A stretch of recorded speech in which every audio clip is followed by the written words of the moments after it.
And secondly, we have Nepenthes ampullaria. This particular plant was, I think, bought for me from my mom. Yeah, so it was a really small plant when I first got it. It's growing in a pot of soil. That's not so good for CPs, but you know, you can't blame the nursery. Anyway, I'm just trying to get focus here on these beautiful basil rosettes. Look how nice they are. Oops, shadow.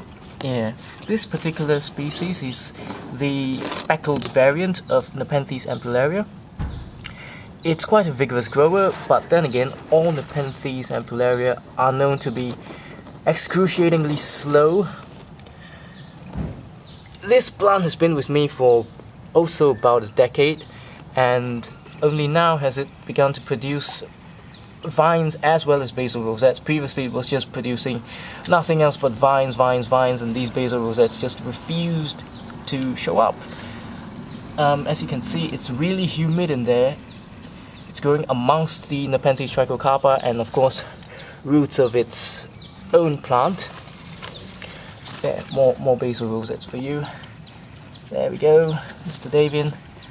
I hope you're happy. And you know it, clap your hands. Haha. I've got to learn how to focus this thing. I really got to learn how to focus, but anyway, I can take real far up shots, but close ones, well, you are the master, sir. Anyway, here is a so-called intermediate picture. It's going off of the main stem. Well, luckily I can get a close view of this one, I think.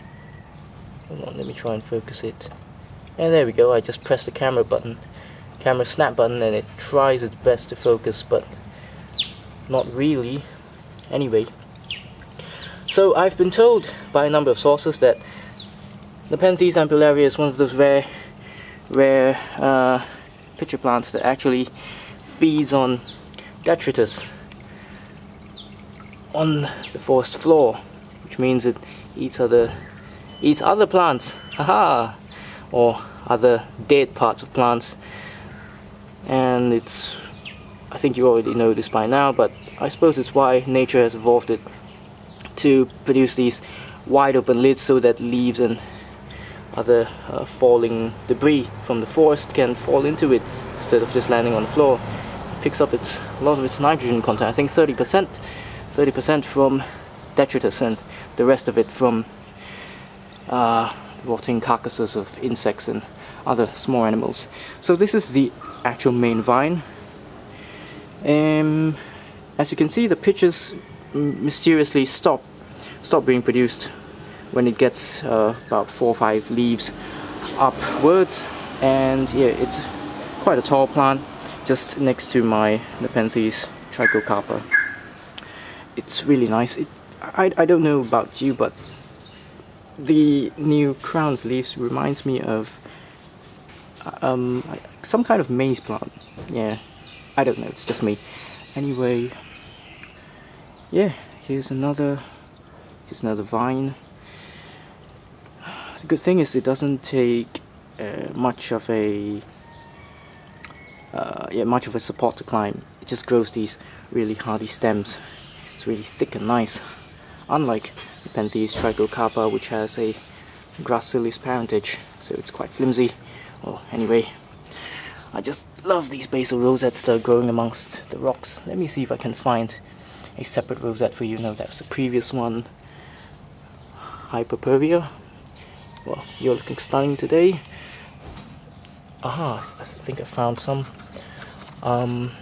intermediate pictures. This one is quite large.